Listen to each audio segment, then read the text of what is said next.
ప్రపంచంలోని అతిపెద్ద ఎలక్ట్రిక్ వాహన తయారీ సంస్థ BYD హెడ్ క్వార్టర్స్ లో భారీ అగ్ని ప్రమాదం చోటు చేసుకుంది. చైనాలోని షెన్జన్ ప్లాంట్ లో తెల్లవారుజామున జరిగిన ఈ ఘటనతో ఒక్కసారిగా తీవ్ర కలకలం రేగింది. అసలు ఈ ప్రమాదం ఎలా జరిగింది? బ్యాటరీల వల్లే మంటలు చెలరేగాయా?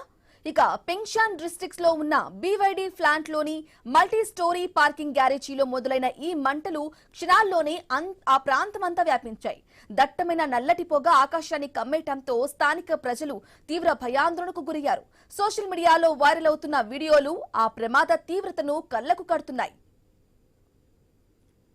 ఇక ఈ ప్రమాదంపై BYD సంస్థ వెంటనే స్పందించింది.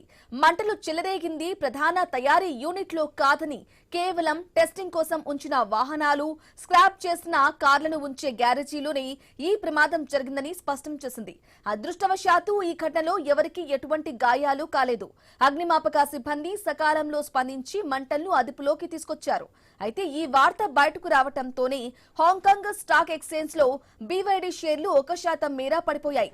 ఇన్వెస్టర్లలో బ్యాటరీ సేఫ్టీపై ఉన్న ఆందోళనే దీనికి ప్రధాన కారణమని తెలుస్తోంది.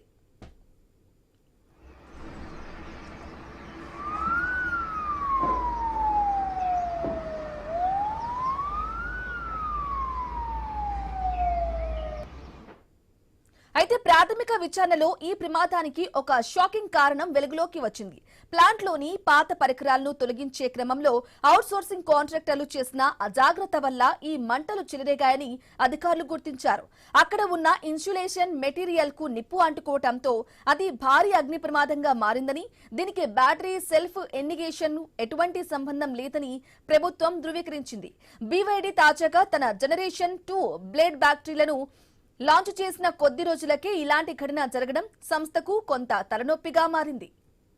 ప్రపంచవ్యాప్తంగా ఎలక్ట్రిక్ వాహనాల భద్రతపై చర్చ జరుగుతున్న తరుణంలో BYD లాంటి అగ్రశ్రేణి సంస్థలో ఇలాంటి ప్రమాదం జరగడం ప్రాముఖ్యతను సంతరించుకుంది. గ్యారేజీలో ఉన్న టెస్ట్ వెహికల్స్ లో బ్యాటరీ ప్యాక్లు ఉండటం వల్ల మంటలను ఆర్పడం అగ్నిమాపక సిబ్బందికి పెద్ద సవాల్గా మారింది. ఎలక్ట్రిక్ కార్ల పేలుళ్లు, మంటలు ఆర్పడం చాలా కష్టమైన ప్రక్రియ అని నిపుణులు చెబుతున్నారు. ఏదేమైనా ఇది కేవలం పొరపాటున జరిగిన ప్రమాదమే తప్ప సాంకేతిక లోపం కాదని కంపెనీ క్లారిటీ ఇవ్వడంతో వినియోగదారులు కొంత ఊపిరి పీల్చుకున్నారు. మరి ఈ ఘటన తర్వాత ప్లాంట్ సెక్యూరిటీని BYD ఎంతవరకు కఠినతరం చేస్తుందో వేచి చూడాలి.